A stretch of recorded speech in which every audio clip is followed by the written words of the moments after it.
Doors closed, the San Francisco morning fog hadn't yet burned away as Prisha Mehta stood outside the gleaming glass headquarters of Quantum Pulse, the fintech startup that had been making waves for its revolutionary approach to cryptocurrency trading. Her worn laptop bag hung heavy on her shoulder. Inside was her 6-year-old machine, patched together with determination and duct tape, containing code she believed could change the industry. "You've got this," she whispered to herself, tucking a strand of dark hair behind her ear. The small ruby stud, her grandmother's parting gift before Prisha left her small town in Michigan, caught the weak sunlight. For years at a state university, countless all-nighters, and a degree in computer science had led to this moment, an interview for a junior developer position at one of the most talked-about startups in the Valley. The receptionist's smile tightened. When Prisha mentioned she was 15 minutes early, "Mr. Wells doesn't appreciate changes to his schedule," she said, directing Prisha to a minimalist waiting area where everything seemed designed to intimidate. When Dominic Wells finally emerged, he was younger than Prisha had expected, perhaps. Only 30, with carefully tousled brown hair and the casual confidence of someone who had never been told no. "You're the Michigan applicant," he said. Not quite a question, not quite an acknowledgement. His office overlooked the bay, but Dominic didn't seem to notice the view anymore. He gestured for Prisha to sit while he reviewed her resume with the cursory attention of someone who had already made up his mind. "So, tell me why Quantum Pulse should hire you," he said, his attention still half on his phone. Prisha took a deep breath. "I've developed a natural language processing algorithm that can predict market volatility by analyzing social media sentiment across 17 languages.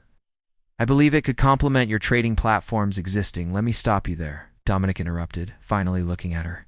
"Everyone comes in here with algorithms. What makes yours special?" Prisha opened her laptop, ignoring the slight raise of Dominic's eyebrow at the machine's battered exterior. "I can show you. I've tested it against historical data from the last 5 market crashes, and it detected warning signs weeks before traditional indicators." The laptop whirred loudly as it struggled to boot up. Dominic's smile transformed into something less pleasant. "Look, Prisha, from—" He glanced at her resume. "Grand Rapids. This is Silicon Valley. We work with cutting-edge technology here, not community college projects." He'd crept up Prisha's neck. "It's not about the hardware. The code is what matters." "Is it?" Dominic leaned forward. "Because from where I'm sitting, it looks like you couldn't even invest in the basic tools of your trade. How can you expect to understand our clients help people who make million-dollar decisions before breakfast? And you're clearly not in the same league." The laptop finally loaded her demonstration, but Dominic had already stood up. "Our developers come from Stanford, MIT, Harvard. They've built systems that handle billions in transactions. We need people who already speak our language, not someone we need to translate for." His accent mockingly mirrored the Midwestern lilt that Prisha couldn't quite shake. "I graduated top of my class," Prisha said, her voice steady despite the humiliation burning through her. "My algorithm might be great for a school project, but this isn't school." Dominic checked his watch. "I've got another interview in 5 minutes with someone who's actually qualified, someone who understands that perception matters in this industry." Prisha closed her laptop with a quiet click. "Thank you for your time, Mr. Wells." Outside, the fog had lifted, but Prisha couldn't enjoy the sunshine. She walked 6 blocks before allowing herself to stop, leaning against a building as pedestrians streamed past, each seemingly certain of their destination. Her phone buzzed a rejection email already.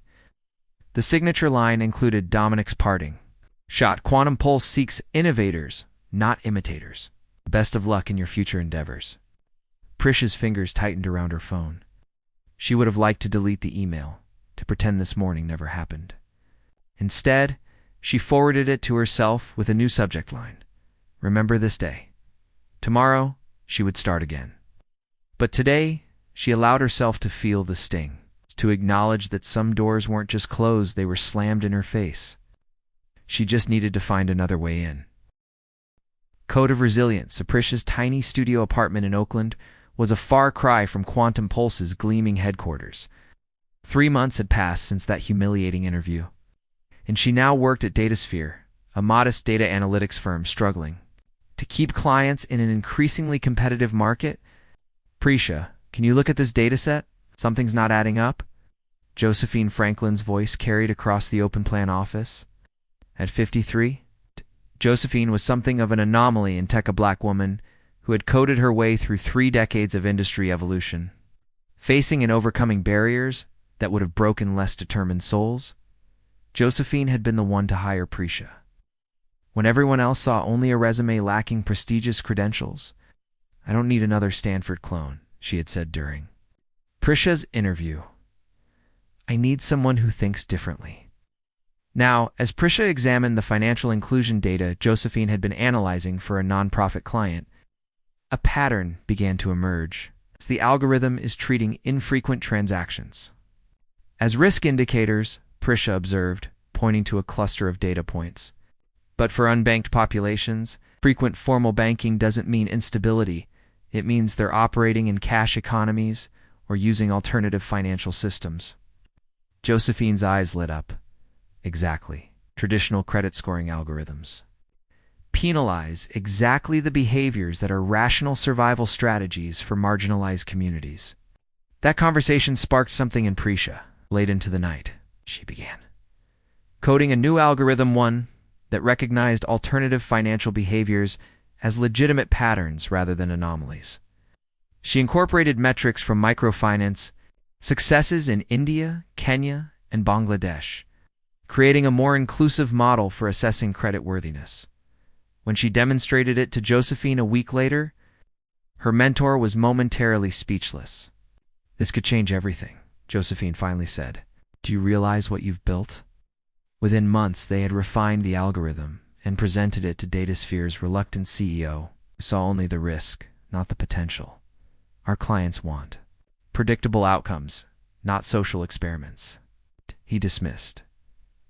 Josephine found Prisha in the break room afterward, staring into a cup of cold tea. "He's wrong," Josephine said simply. "And we have a choice. We can let this die here, or we can build something that matters." 2 weeks later, they submitted their resignations and incorporated Equitable Systems, a company dedicated to using AI to bridge financial divides. Their seed funding came from a small angel investor who had faced similar barriers in accessing capital. Terrified, Prisha admitted the day they signed the lease on a small office space in Berkeley. The space was nothing special: scuffed floors, windows that stuck, a persistent smell of the Thai restaurant downstairs, but it was theirs. Josephine handed her a nameplate for her desk that read Prisha Mehta, co-founder and chief algorithm officer. "Dude," Josephine said with a smile, "fear means you're doing something worth doing." The next 18 months tested that theory repeatedly. They worked punishing hours, lived on ramen and hope, and weathered rejections from investors who couldn't grasp their vision. But gradually, small credit unions and community development financial institutions began adopting their algorithm, reporting dramatic improvements in both inclusion and repayment rates. One evening, as they celebrated landing their 10th client, Prisha's phone pinged with a news alert. She nearly choked on her celebratory cheap champagne when she saw the headline: "Quantum Pulse under investigation for data privacy violations." The article detailed allegations that Dominic Wells's company had been selling user financial data to third parties without consent.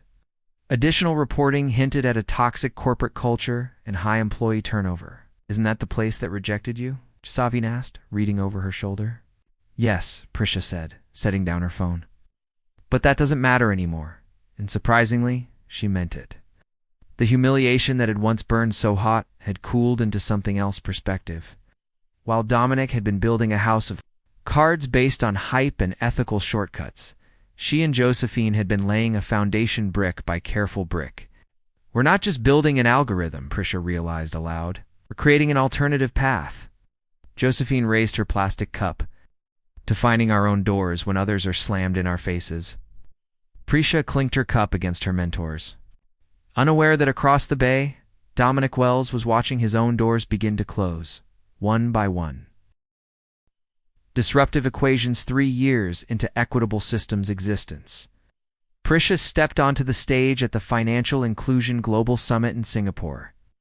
No longer the hesitant programmer from Michigan, she moved with the quiet confidence of someone whose work was changing lives. Our algorithm doesn't just predict success, she explained to the rapt audience of financial leaders and policymakers. It creates the conditions for success by recognizing value where traditional systems see only risk. In the front row, Josephine beamed with pride. Their company now employed 32 people and had helped extend over $400 million in credit.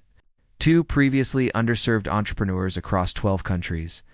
Just that morning, they'd finalized terms with their largest client yet, the International Finance Coalition, which would implement their algorithm across their lending programs in Southeast Asia.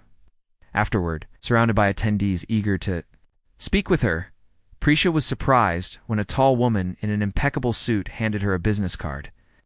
Vivian Zhao, Westridge Venture Partners. The woman introduced herself.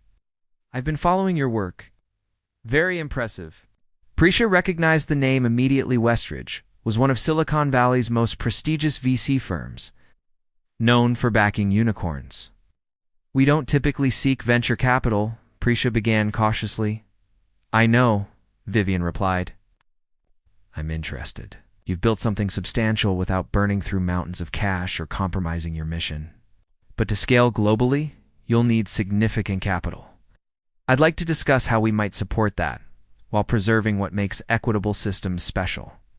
3 weeks later, Prisha and Josephine sat across from Vivian in Westridge's San Francisco offices, finalizing the terms of a $50 million Series A investment that would allow them to expand their team and technology. By the way, Vivian mentioned casually as they were preparing to leave, have you been following the quantum pulse situation?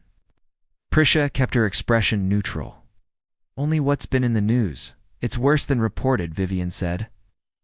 Investigation uncovered evidence of algorithmic manipulation to inflate trading performance metrics. Several major investors, including Westridge, are pulling out. They'll likely be looking for a buyer soon. That's unfortunate, Prisha said diplomatically, ignoring Josephine's meaningful glance. Later that evening, as they flew back to their now expanded offices in Oakland, Josephine finally broached the subject. There could be strategic value in acquiring some of Quantum's assets. Their trading platform architecture is solid, even if their leadership wasn't. You can't be serious, Prisha said, looking up from her laptop. Completely serious. This isn't about Dominic Wells or what happened 4 years ago. It's about smart business. They have technology that would take us years to build from scratch. Their talent, the ones who aren't implicated in the scandal, could accelerate our expansion plans. Prisha stared out the window at the darkening sky. I'll think about it. The news about Quantum Pulse continued to worsen over the following months. Their stock, which had gone public in a much-hyped IPO 18 months earlier, plummeted as details of the scandal emerged. By the time Equitable Systems completed their funding round and begun serious discussions about potentially acquiring Quantum's assets, Dominic Wells' once celebrated company was worth less than a quarter of its peak valuation. He'll be there, Josephine warned as they prepared for the initial meeting with Quantum's representatives. Are you ready for that? Prisha adjusted her blazer, tasteful but not ostentatious, like everything about Equitable Systems' approach to business. This isn't personal. It's an opportunity to acquire valuable technology and save jobs that would otherwise be lost. Had practiced those words until she almost believed them. The meeting was scheduled at a neutral location, a conference room in a downtown law firm. When Prisha and Josephine arrived with their team of lawyers and financial advisors, Quantum's delegation was already seated. At the head of their side sat Dominic Wells, looking significantly older than the 4 years that had passed would account. 4. The confident smirk was gone, replaced by dark circles under his eyes and a tightness around his mouth. When Prisha entered, his eyes widened in recognition, then quickly narrowed in calculation. She met his gaze steadily, then turned her attention to the proceedings as their lead counsel began outlining Equitable Systems' interest in acquiring specific assets. Throughout the 4-hour meeting, Dominic spoke little, leaving most responses to Quantum's legal team. Only when they broke for lunch did he approach her as she stood by the window, momentarily alone. I didn't expect it would be you, he said quietly. Prisha turned. This isn't what you think, Mr. Wells, isn't it? A ghost of his old arrogance flickered across his face, coming to pick over the bones of my company. Seems like quite the coincidence. There's no coincidence, Prisha replied evenly. You built a company that prioritized growth over ethics, hype over substance. We built one that does the opposite. The fact that we're in a position to acquire your assets now isn't irony, it's cause and effect. Something in Dominic's expression shifted. For just a moment, the carefully maintained facade cracked, revealing something that looked almost like recognition. It's the algorithm you tried to show me that day, he said slowly. Was it the foundation for what you've built now? No, Prisha answered. That algorithm died the day you rejected it. What we've built came after it's better because it had to be. Now, shall we get back to the meeting? There are people's jobs at stake. She walked away, Prisha realized. Something unexpected, the weight of that humiliating interview had finally completely lifted. Not because she had come back triumphant, but because it simply didn't matter anymore. She had outgrown the need for that particular redemption. Unexpected variables. The acquisition process dragged on for months. Complicated by regulatory scrutiny and the tangled web of Quantum Pulse's legal troubles. Through it all, Prisha maintained a professional distance, delegating most direct interactions.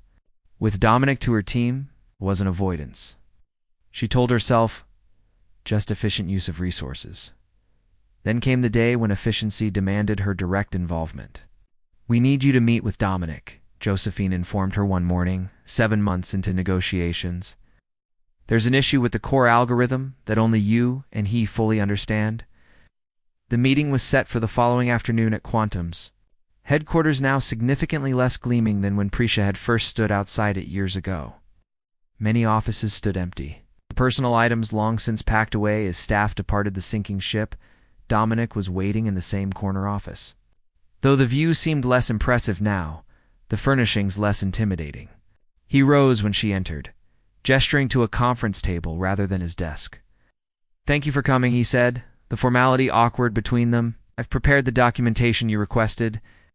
For the next 3 hours, they dissected the architecture of Quantum's trading platform, identifying integration points and potential conflicts with equitable systems technology.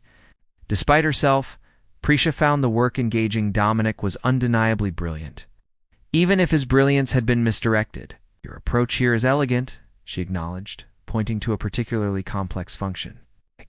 We could adapt this. For our microfinance platform, Dominic looked up, surprise evident. You're actually planning to continue some of our work? The technology isn't the problem, Prisha said. It's how it was deployed and for whose benefit. A moment of understanding passed between them, two engineers speaking a shared language. I built it to disrupt the established financial powers, Dominic said quietly. Somewhere along the way, we became what we were fighting against.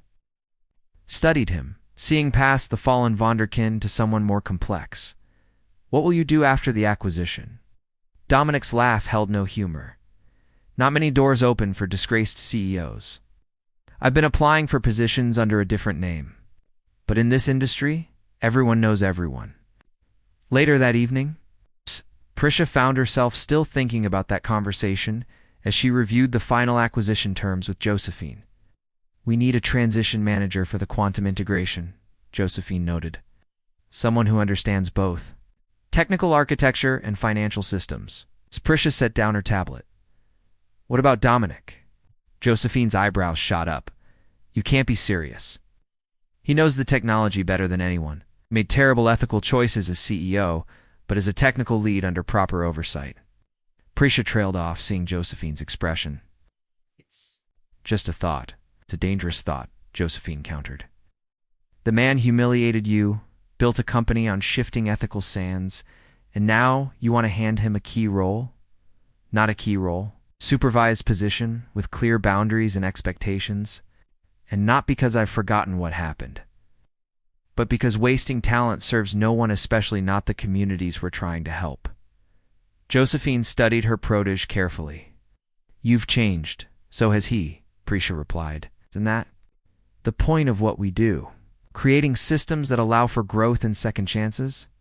2 weeks later, as the acquisition finalized, Prisha presented the offer personally. A 1-year contract as technical transition manager, reporting directly to Equitable Systems CTO, with strict ethical guidelines and oversight. The salary was significantly less than Dominic had once commanded, the position several rungs lower than his former status. Why? He asked simply, when she finished outlining the terms. Because you understand the system you built better than anyone else. Because despite everything, you're brilliant at what you do. And because I believe people can change when given the right structure and incentives. Prisha met his gaze directly. Isn't that what our algorithms both attempt to predict human potential? Dominic looked down at the contract, then back at Prisha. I don't deserve this. Probably not, she agreed. But deserving isn't always the most useful metric. Potential is.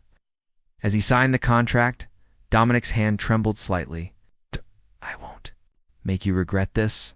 See that you don't, Prisha replied, but there was no malice in her voice. Only the calm certainty of someone who had learned to trust her own judgment above others' expectations. Recursive growth 1 year turned into 2. Under Prisha's leadership, Equitable Systems continued its expansion. Now operating in 27 countries and serving over 12 million previously unbanked individuals, their Oakland headquarters had tripled in size, though Prisha insisted on maintaining their original modest offices as part of the complexa. A reminder of where they had started. Dominic had exceeded all performance metrics in his transition role and now headed a small but innovative team developing next-generation risk assessment tools. The brilliant mind that had once been channeled into market manipulation was now focused on creating more accurate, more compassionate financial inclusion models on a rare, clear January evening. Prisha found herself working late, most of the office already empty. A knock at her door revealed Dominic, tablet in hand. Sorry to interrupt, he said, hovering at the threshold. I wanted to show you something before tomorrow's presentation. Prisha gestured him over the past 2 years. Their professional relationship had evolved into a cautious, mutual respect. They worked well together, their contrasting approaches, often yielding unexpected solutions. We've been analyzing outcomes from the Southeast Asia implementation, Dominic explained, pulling up a series of visualizations. There's a pattern in the data I think you'll find interesting. As they reviewed the findings, sitting side by side at Prisha's conference table, the familiar rhythm of collaborative problem-solving took over. Minutes stretched into hours as they refined models and debated approaches, their earlier history temporarily forgotten in the flow of shared intellectual challenge. This could change our whole approach, Prisha said finally, leaning back. Your team has done exceptional work here. Our team, Dominic corrected quietly. He hesitated, then added, I've been offered a position at Tech Futures. They want me to head their financial AI division. Prisha felt an unexpected twist of what? Exactly? Disappointment? Concern? That's a significant opportunity, she said carefully. When do you start? I haven't accepted yet. Dominic set down his tablet. I wanted to talk to you first. My opinion shouldn't be a factor in your career decisions. But it is. Dominic met her gaze directly. You gave me a second chance when no one else would. Everything I've rebuilt is because you saw something worth salvaging. Prisha shook her head. You rebuilt yourself, Dominic? I just provided the opportunity, and that makes all the difference. He took a deep breath. I'd like to stay if there's a place for me here long term. Not just because of the work, though. That matters. But because of the culture you and Josephine have created, one where growth is possible, where mistakes aren't terminal. The silence between them held new possibilities, unspoken but tangible. We should discuss this properly, Prisha said finally. Perhaps over dinner tomorrow. Something shifted in Dominic's expression. Relief, perhaps. Or hope. I'd like that.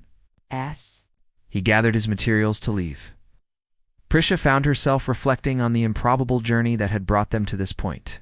From humiliation to acquisition to whatever this new territory might be, it's not a fairy tale ending, but something more valuable. A collaborative future neither could have predicted. A Dominic she called as he reached the door. Why did you really stay after the acquisition ended? Could have found another position months ago. Turned back, considering her question with the thoughtfulness that had gradually replaced his former arrogance. I think I needed to understand how to build something that lasts, he said simply. And you and Josephine know how to do that better than anyone I've met. After he left, Prisha stood at her window, looking out at the Oakland skyline. The path from that first painful rejection to this moment had been neither straight nor simple.